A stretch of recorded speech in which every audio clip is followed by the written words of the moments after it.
Né? Agora também, outra dúvida aqui da mesma ordem. O Luiz Felipe Anselmo, ele diz que está organizando a lista do livro para ler, ele está confuso quanto à ordem da leitura. Né? Então, surgem 4 opções dele, os 100 livros que o senhor estipulou no seminário de filosofia. As apostilas do seminário, autobiografias diversas, a história da literatura ocidental do Carpo. Ele quer saber por onde começa. Começa por tudo ao mesmo tempo, Luiz Felipe. Hã? Não tem que, eu não vejo por que ter ordem na leitura. Ordem na leitura não existe. Não existe ordem na leitura e também não existe ordem para escrever. Né? Se você pegar os grandes escritores, como é que eles escrevem livro? Eu digo, eles escrevem um pedacinho conforme eles aparecem na cabeça. Daí guarda aquele pedacinho. 2 anos depois aparece outro pedacinho e ele anota aquele pedacinho. Depois de um tempo ele vê que ele escreveu um livro. Ele junta os vários pedacinhos e escreveu um livro. Pascal escrevia assim, ele tinha um monte de... Sabe essas tipo agulha que tem nas padarias, né, para pendurar nota fiscal? Ele tem um monte daquelas agulhas em cima da mesa. Então ele escrevia um negocinho, grudava numa agulha. Depois escrevia outro, grudava na agulha. De vez em quando ele mudava a ordem. Né? Quer dizer, o livro vai ficar melhor desse jeito. Infelizmente Pascal morreu antes de achar uma ordem definitiva. Mas era assim que ele escrevia. Muitos escritores, ninguém escreve um livro com começo, meio e fim. Então, os seus estudos também não tem que ter começo, meio e fim, meu filho. O que interessa não é a sequência temporal, é a ordem estrutural que você dá depois.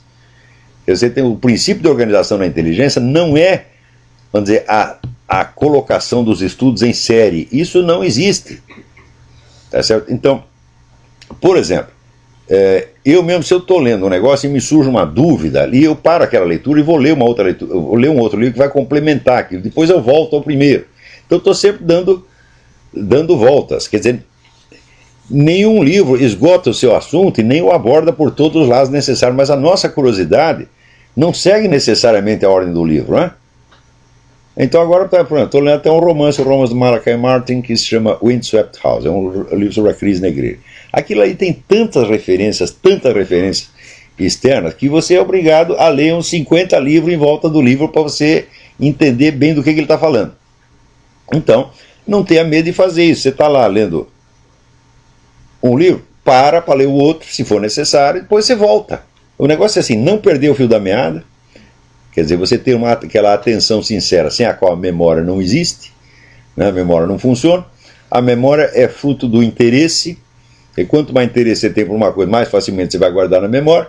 E se você não se interessa, é uma estupidez querer guardar na memória. A memória é um elemento seletivo, e ela já é o primeiro princípio de estruturação do conhecimento. A memória mesmo se incumbe de selecionar e colocar a ordem, criar associações, criar como se fosse uma série de gavetinhas, de categorias nas quais você vai enquadrar as várias informações. Então deixa a memória trabalhar e deixa que ela siga a curva do seu interesse real. É só isto o segredo. Tem coisa que não é para organizar muito, não. Como diz o italiano, queste cose hanno bisogno di un po' di confusione. Essas coisas precisam de um pouco de confusão.